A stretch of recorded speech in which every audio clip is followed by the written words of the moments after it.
A paz do Senhor, acadêmicos, professores da classe Maravilhas de Sião.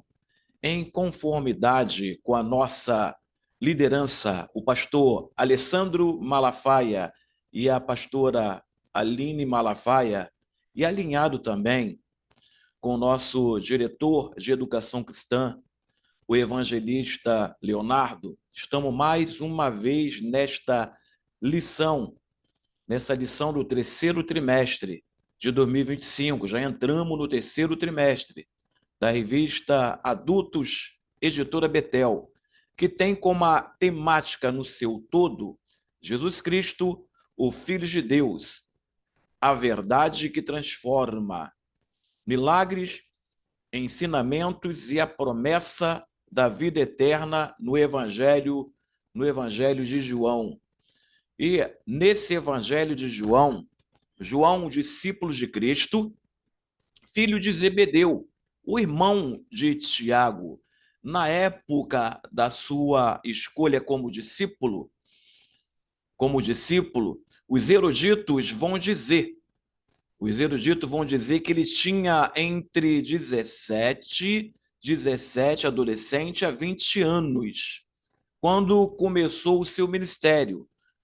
E no final do seu ministério, João, já exilado na ilha de Pátimo pelo imperador Domiciano, morreu de velhice, com aproximadamente 94 anos, 94 anos de idade.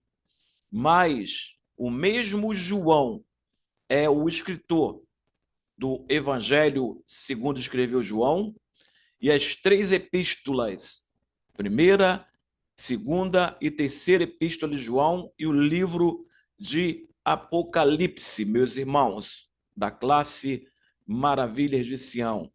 E nesta lição de número 8, terceiro trimestre, que está referenciada no Evangelho de João, a partir do capítulo 8, de 1 a 11, onde João narra uma situação onde Jesus lida com uma mulher apanhada em adultério. E aprove a Deus, meus irmãos, que nessa lição de número 8, aprove a Deus, tá? Para do terceiro trimestre, Betel, vai ter a temática, já falamos, professores da classe Maravilha de Sião, e agora vamos falar sobre o tema específico, peculiar a esta lição de número 8, que vai dizer assim, esse tema: Jesus e a mulher adúltera, manifestação da graça em meio à condenação. E sem mais delongas, já entro também no texto áureo. Mas antes disso, eu já vou falar umas duas palavras de maior valor semântico desta lição. Acadêmicos, professores da classe Maravilha de Sião, que não são as palavras-chave ainda. No decorrer do primeiro, segundo e terceiro tópico, eu vou apresentar as palavras-chave da lição, ok? Essas são as palavras de maior valor semântico que eu vou estar apresentando agora, tá? Desta lição 8, que é a manifestação da graça, tá? Em meio ao primeiro, segundo e terceiro tópico e a conclusão, a manifestação da graça vai aparecer com muita ênfase nesta lição de número 8. Tá? E tem como texto áureo essa lição de número 8. Mulher, onde estão aqueles teus acusadores? Ninguém te condenou? João 8:10. Na verdade aplicada, professores, tá? Vocês vão redarguir essa questão da verdade aplicada, que é uma vertente. Uma verdade, uma vertente. Perdoar uns aos outros como fomos em Cristo é uma das marcas do verdadeiro cristão. Os objetivos têm que ter ênfase, muita ênfase, professores, que tem 3 objetivos: reconhecer, saber e ressaltar. Reconhecer a gravidade de cometer o adultério. Vai discorrer sobre o primeiro, segundo, terceiro tópico e subtópicos. Saber. A culpa expõe e condena os próprios acusadores. Exatamente isso. Ressaltar que Jesus advoga em nosso favor, ou seja, em favor de todos, em nosso favor, mas em favor de todos, tá? Vai ser, tá, os objetivos dessa lição número 8. Eu vou redarguir esta lição pedagogicamente. Eu peguei o que estava por detrás da lição, sem fugir da lição, tá? E dentro dos contextos, vou falar alguma coisa sobre o contexto cultural, social, para poder entendermos em profundidade esta lição, o que está escondido hermeneuticamente, tá? E eu vou contextualizar nesse sentido. Isso. A introdução, pastor, com muita sabedoria, com muita aplicação em propriedade, o bispo Abner Ferreira, e vai falar assim: hoje veremos um exemplo prático da verdade de que para condenação, tá? Não condenação, a obra da redenção não diminui nem ignora a gravidade do pecado e a necessidade do castigo. Jesus Cristo, porém, levou sobre si a culpa dos nossos pecados e, assim, não há condenação para os que vivem unidos nele. Palavra do bispo, que é o comentarista, tá? Dessa temática, essa grande temática, tá? Jesus Cristo, o Filho de Deus, a verdade que transforma. Tá? Aí eu colhi aqui, dentro da lição, ok? Isso. Colhi aqui no tópico 1, logo entrando, meus irmãos, logo entrando, professores. 1. Adultério, um pecado com consequências e feridas. Tá? Baseado no texto de João 8, 4 a 11. Aí eu vou falar sobre esse pecado, consequência, com as consequências feridas profundas, tá? No contexto histórico. Nesse contexto histórico, o contexto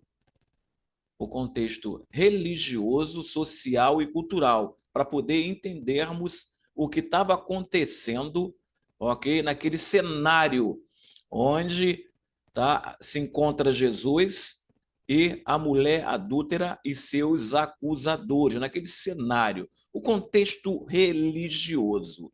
A lei de Moisés previa punição severas para o adultério. Está em Levítico 20, 10. E Deuteronômio 22, 22. Inclusive a morte por apedrejamento. A lei, ela legislava sobre isso. Não tinha como escapar da lei. A infidelidade era vista como rebelião contra Deus e contra o pacto matrimonial. Naquela época, era o contexto, tá, religioso da época de Jesus para aquela época da mulher que foi pega em adultério, ok? No contexto religioso daquela época, aquela sociedade, o contexto social. A mulher adúltera era marginalizada, envergonhada publicamente, vista como impura. Os homens geralmente escapavam da punição, refletindo o patriarquismo, tá? Naquela época, o contexto social era o patriarquismo, tá? Na época. Então, geralmente, os homens, a lei era para todos. mas como tinha o patriarquismo, o homem representando Deus nesse sentido, mas com falta de compreensão qual era o papel do homem, que era proteger a mulher, ok? Proteger a mulher, assim como Cristo protegeu a igreja, né? Eles torcem a palavra de Deus e colocam suas próprias doutrinas, suas próprias leis, quebrando os estatutos, as leis de Deus e os juízos de Deus.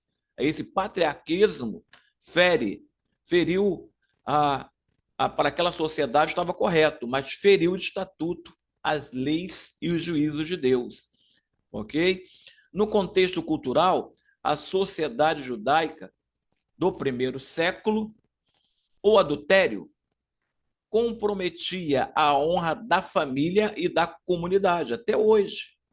É verdade, é um preceito de Deus, é um estatuto, uma lei de Deus dada para Moisés. Era uma afronta às ordens morais e à estrutura familiar, tá? Nessa questão do contexto social, é engraçado, né? Só a mulher era apedrejada por conta do patriarcalismo, patriarcalismo da época. Isso feria a lei de Deus. Já que a lei era vigente, a lei era para todos. Era para todos, nesse sentido. Isso, 1.1 é o subtópico do tópico 1, reconhecendo o adultério. As consequências do adultério. Primeiro, espiritual. Segundo, familiar. Terceiro, social. E depois, a, a pessoal. Ok? Primeiro, 1.1. Ok? A primeira, espiritual, desse subtópico. Separação de Deus, culpa e vergonha. Tá? Consequência do adultério. Primeiro, no contexto espiritual, tá? Tinha uma consequência, tá? Uma consequência, separação de Deus, culpa e vergonha. Está inserido em Isaías 59:2. Depois, familiares. Consequência, familiares. Destruição da confiança, ferida emocional nos cônjuges e nos filhos. O terceiro é social, aonde vai manchar a sociedade. Reputação manchada, marginalização e isolamento da sociedade. Isso é para aquela cultura. Perfeito? Vem o terceiro, tá? Pessoais, traumas psicológicos, sentimento de quem foi abandonado, tá? E fora da sociedade, isolamento também da sociedade, tá? E principalmente o trauma psicológico, tá? A autoestima entra numa baixa estima por conta do pecado, onde muitos vão pensar no suicídio, nessa questão dos traumas psicológicos, se não tiver um encontro verdadeiro para com Deus, um encontro verdadeiro para com Deus. Perfeito? Vamos para o próximo. Isso. Subtópico 1.2, que é o subtópico do tópico 2. Vai dizer assim, meus irmãos: o adultério afronta o Criador. Quando fala sobre os atributos de Deus, do Criador, vai afrontar a sua santidade e a sua deidade, a própria deidade de Cristo, por conta do adultério. O adultério como pecado diante de Deus.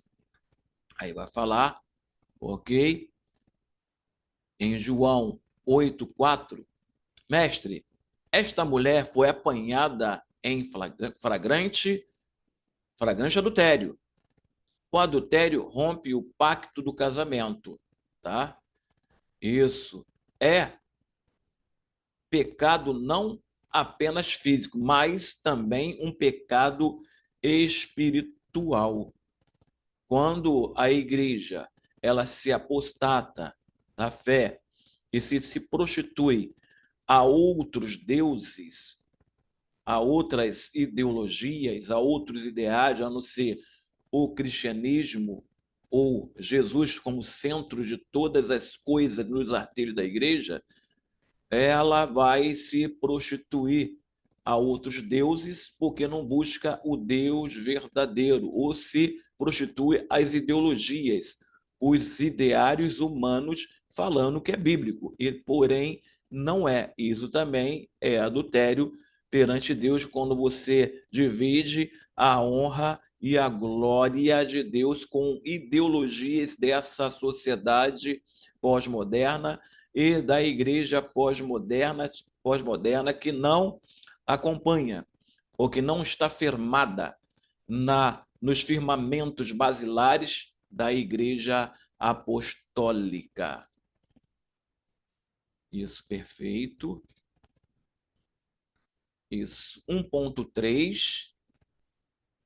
Aí vai falar sobre a questão do sexo e seu preceito. 1.3, o subtópico do tópico 1. É o terceiro subtópico. O sexo foi criado por Deus. Sexo, um dom de Deus para estabilidade física e emocional.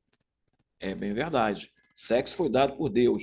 O sexo feito com ordem e justiça, com sabedoria, com conhecimento, ele vai ser, tá? Vai te ajudar tanto fisicamente como emocional. Sabemos disso.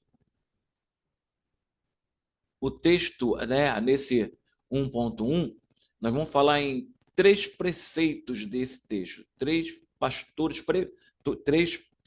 passos predominantes, ok?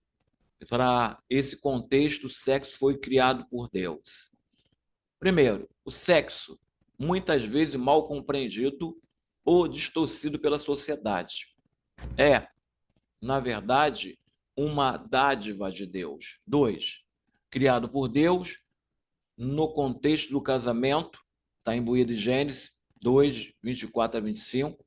O ato sexual não é apenas um meio de procriação, mas também uma expressão de intimidade, união e cuidado mútuo. 3, Deus projetou para ser uma bênção que une fisicamente e emocionalmente o homem e a mulher, promovendo estabilidade relacional e pessoal.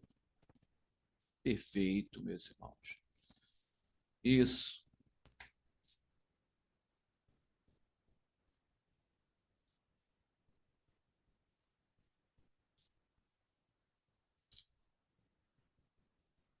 Isso, pessoais. 1.2 ainda. O adultério afronta o Criador. O adultério, quando tá como pecado diante de Deus. João 8:4. Neste caso, ele fala assim: Mestre, esta mulher foi apanhada em flagrante adultério. O adultério rompe o pacto do casamento. Isso. Rompe o pacto do casamento. O pecado não apenas físico, mas também espiritual. Próximo. Isso, já falei sobre isso. Esse aqui. 2. Tópico 2. Tópico 2. Perdoador ou acusador. Tá? Esse paralelo de perdoador e acusador. Primeiro, o episódio da mulher adúltera é um dos mais impactantes da narrativa evangélica. Nele vemos dois contrastes, tá? Fortíssimos. Os acusadores representante da rigidez da lei, e Jesus, a manifestação da graça de Deus. E já coloco a primeira palavra-chave, que é uma palavra, é uma frase derivada, tá? Então, uma frase derivada, manifestação da graça. Essa são as duas, tá? Frase derivada da manifestação da graça. Manifestação da graça é a primeira palavras-chave, que você vai apresentar no próximo domingo, dia 24 de agosto, lá na portaria da igreja, o superintendente de escola bíblica dominical geral, ok? A primeira palavra-chave é manifestação da graça de Deus, manifestação da graça de Deus, é a primeira palavra-chave, ok? Esse episódio. 2, João. Em João 8, 4, 11, a cena revela não apenas a hipocrisia humana, mas também a profundidade do amor e do perdão divinos, ou do perdão divino, tá? Vou acertar aqui. É um chamado à reflexão sobre como tratamos o pecador, com pedras nas mãos ou com compaixão no coração? É uma pergunta, ok? Perdoador ou acusador? Subtópico 1.2, tá? Vai falar assim. 1.1, 2.1, desculpa, subtópico do tópico 2. 2.1. Os acusadores, a face da religião sem misericórdia. Aí vai falar sobre o legalismo. E deixo para os senhores a segunda palavra-chave da lição, que é o legalismo extremo, tá? O legalismo extremo são as segundas palavras-chave. O legalismo extremo. Na lei mosaica, tá? Na lei, Moisés nos ordenou que tais mulheres sejam apedrejadas. Motivações ocultas. 2. Tá no versículo 6. Procuravam acusar Jesus não apenas julgar a mulher. Procurava acusar Jesus não apenas julgar a mulher. Hipocrisia exposta, tá? Nos versículos 7 a 9. Ao ouvir, quem não tiver pecado, atire a primeira pedra, saíram um por um, porque eles eram hipócritas, tinham hipocrisia no coração. Todos tinham pecado. Sem compaixão, interessavam-se mais em manter a aparência de justiça do que em restaurar a vida da mulher. Era assim na época. Por isso, essa contextualização da época, da sociedade, tá? Da época, da cultura e da religiosidade da época. Deixa eu baixar um pouquinho para cá. Isso, nesse sentido. 2.2, subtópico do tópico 2, Jesus ignora os acusadores. Jesus, o perdoador, a face da graça e da verdade. Tá? Discernimento espiritual. Jesus percebe a intenção dos corações, está no versículo 6. Justiça equilibrada com misericórdia. Ele não absorve o pecado, mas oferece restauração. Olha aí. Ok? Esse apanhado nessa contextualização ficou legal, né? Confronta com a sabedoria. Quem não tiver pecado revela a falibilidade de todos. Oferece nova chance. Nem eu te condeno. Vai e não peques mais. Perdão com propósito de mudança. Isso, perfeito. Próximo, 1.3. Advogado fiel. Aí vai fechar nesse tópico, tá? 2.3, advogado fiel, é o subtópico do tópico 2, desculpa, tá? 2.3, advogado fiel. Vai fechar esse segundo tópico, professores. 1. Jesus como advogado que expõe os acusadores e protege a acusada. Ok? Ele vai estar ao lado como pedagogo, aquele que protege, como o tutor daquela mulher. Jesus age como um verdadeiro advogado ao inverter a acusação. Ele fez, em vez de proferir julgamento imediato, porque a lei a condenava, ele confronta os acusadores com uma exigência ética, um conjunto de leis que formata uma sociedade, um conjunto de princípios que formata uma sociedade ética, ok? Aquele que dentre vós está sem pecado, seja o primeiro que atire a pedra contra ela, versículo 7. Neste momento, Jesus coloca todos em mesmo nível de necessidade de perdão. Ele não nega a gravidade do pecado, mas destaca a hipocrisia dos que se acham justos.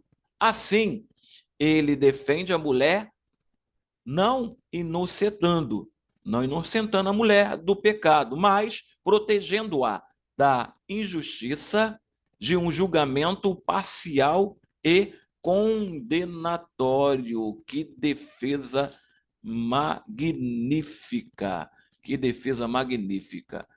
2. Jesus como advogado que oferece perdão e restauração. Após os acusadores se retirarem, Jesus permanece com a mulher, tá? E declara: mulher, onde estão aqueles teus acusadores? É uma pergunta, é verdade. Ninguém te condenou? Nem eu também te condeno. Vai-te e não peques mais. Aqui, Jesus assume o papel de defensor, que não apenas protege, mas também orienta. Ele não encobre o pecado, mas oferece perdão com responsabilidade ao dizer: não peques mais.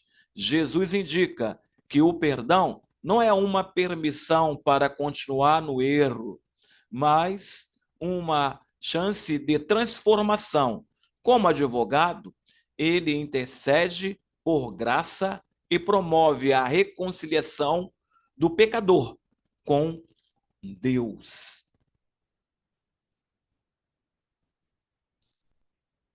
Isso. Aí eu fiz um paralelo desta lição. Paralelo da lição, professor Josué. Você já colocou o contexto histórico, social, religioso, agora eu fiz um paralelo da lição. Isso é para você, um presente para você, professor da classe Maravilhas de Sião. É uma contextualização da nossa revista Betel, ok? Que com muita sabedoria e clareza o nosso bispo Abner Ferreira redarguiu, tá? Foi o comentarista dessa edição. Mas o que está por detrás, nos contextos, na contextualização, nós, professores, te mostramos. Então, fiz um paralelo da lição, ok? A religião sem amor, tá? Destrói a fé. Ó, a religião sem amor destrói a fé, com graça restaura. Todos pecaram e carecem da glória de Deus. E com respaldo bíblico, Romanos 3:23. O verdadeiro servo de Deus busca levantar e não derrubar. A justiça de Deus não ignora o pecado, mas oferece caminho de retornar à graça de Deus. Isso. Aí, no tópico 3, já estou terminando, porque eu contextualizei toda a lição, resumi, sem fugir da ideia, ok? Do objetivos da lição, que foi proposto pelo nosso bispo Abner Ferreira, sem fugir, ok? Um presente para vocês, professores da classe Maravilha de Sião. Então, o nosso comentarista vai falar: Jesus nos ensina a perdoar. Tópico 3. Os ensinamentos de Jesus Cristo, em João 8, 4 a 11, sobre o perdão da mulher adúltera. E tem, tá, como texto base João 8, 4, 11. E vai falar assim: o perdão é uma porta para uma vida nova. Nem eu te condeno, versículo 11, parte A. Jesus não anula a justiça, mas oferece uma oportunidade de recomeço. O perdão de Cristo é completo e restaura a dignidade do pecador. Tá? O perdão nosso é efêmero, mas o perdão de Cristo ele é completo. Ele é completo, ele é completo. Igual o amor. Tá? O amor nosso, ele muitas vezes é um amor eros, é um amor de um homem para com a mulher, de uma mulher para com o homem. E o amor, ou muitas vezes é um amor filéu, no grego, né? Amor de um filho para com o pai, de um pai para com o filho, de uma mãe para com a filha, e assim vice-versa, ok? Mas o amor ágape, ok? Ele é incondicional. Incondicional. Ele não pede nada em troca. Mesmo assim, o perdão de Deus.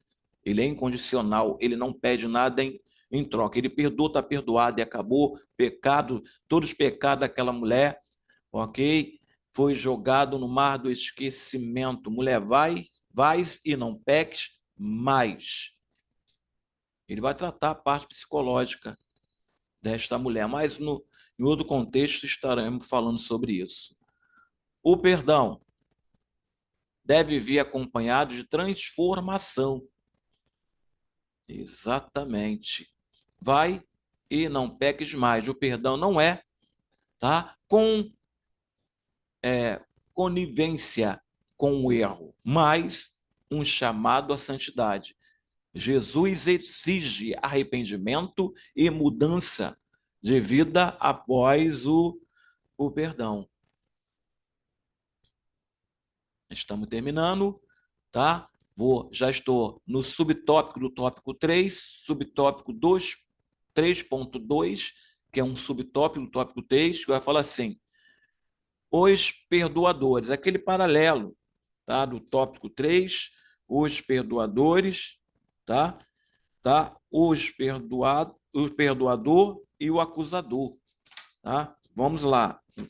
Subtópico do tópico 3. 1. Os perdoados, a mulher adúltera e a graça de Jesus. Vamos lá. A mulher apanhada em adultério, representa todos aqueles que, deixa eu botar para baixo aqui, que foram alcançados pela misericórdia divina. Ele estava diante de uma sentença justa pela lei, porque era a lei mosaica, dada por Deus também, a lei de Deus, que Deus orientou ao grande legislador Moisés, mas foi surpreendida pela compaixão de Jesus. Ele não ignorou o pecado, mas ofereceu perdão, mostrando que o arrependimento sincero abre caminho para a restauração. Aí, deixo também uma lição espiritual. Existe uma lição espiritual para esta lição de número 8. Quem é perdoado por Jesus experimenta libertação do peso da culpa e recebe a oportunidade de uma vida nova, de uma nova vida. Vai e não peques mais. Para a aplicação, trazendo para a nossa aplicação pessoal, professores da classe Maravilhas de Sião, e para a aplicação pessoal dos seus alunos. Assim como a mulher, todos nós necessitamos de perdão de Deus, do perdão de Deus. O verdadeiro arrependimento leva ao recomeço e não à condenação. Ok? Glórias a Deus. Subtópico 2, 3.2 ainda, tá? Nesse paralelo, os que perdoam. Jesus, o justo, que oferece misericórdia. Jesus, mesmo sendo o único sem pecado entre eles, escolheu não condenar. Ele ensinou que o verdadeiro perdão vem de um coração justo e cheio de graça. Ao invés de usar a lei para acusar, ele usou o amor para transformar. E vem também, nesse paralelo, trago para vocês fresquinho, a lição espiritual, tá? Dessa lição 8, ela vai dizer assim, nessa lição espiritual: perdoar exige reconhecer que todos somos pecadores. O perdão não é conivência com o erro, mas oportunidade de mudança. A aplicação pessoal, devemos aprender com Jesus, a aplicação pessoal para nós, tá? Para os seus alunos. Devemos aprender com Jesus a oferecer perdão ao próximo, lembrando que já fomos perdoados por Deus inúmeras vezes e a todo momento nós pecamos, a todo momento nós pecamos, meus irmãos.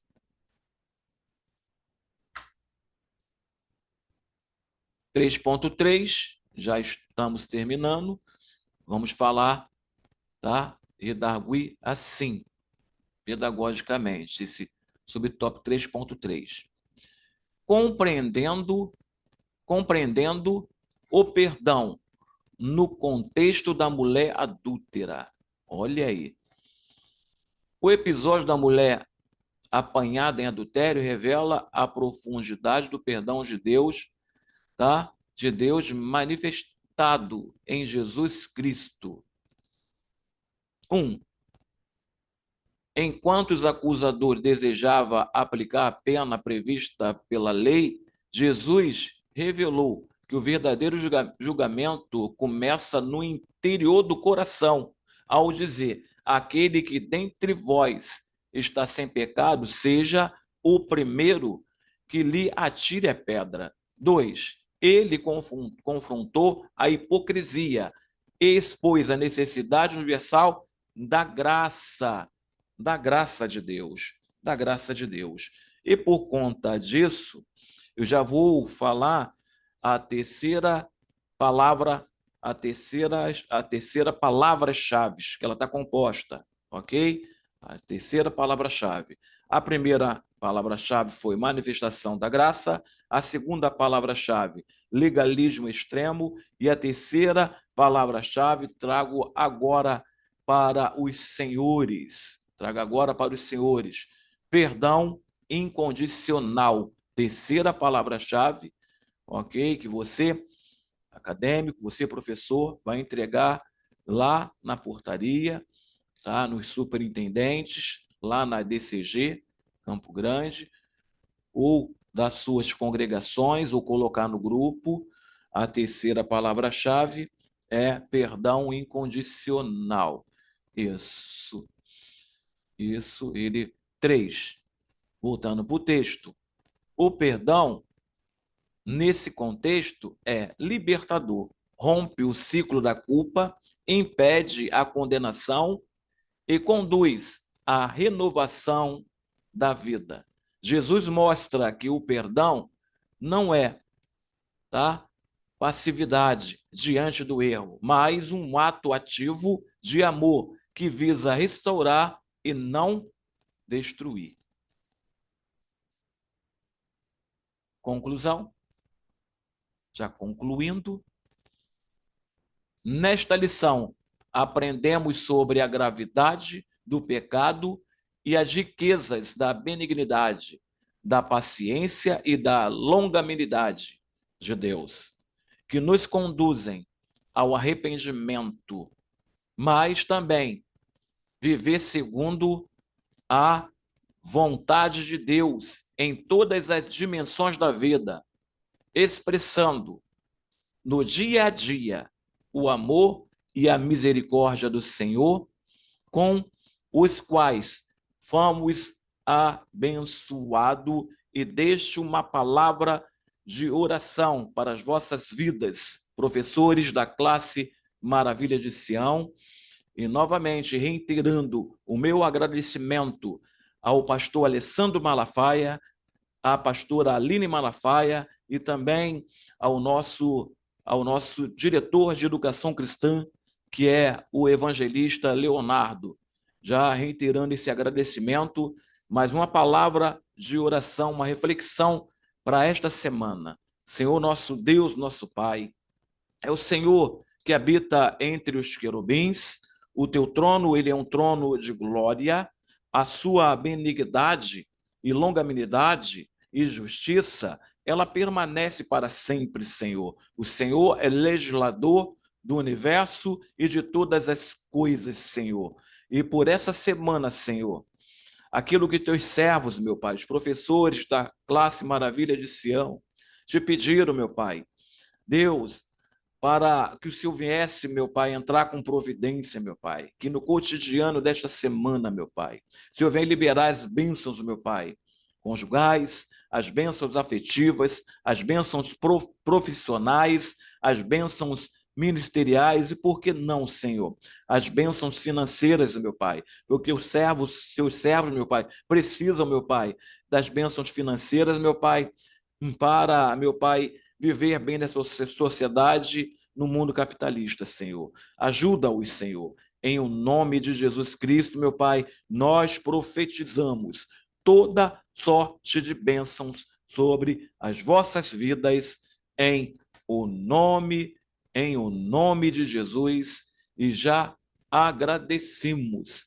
Muito obrigado. Muito obrigado em nome de Jesus.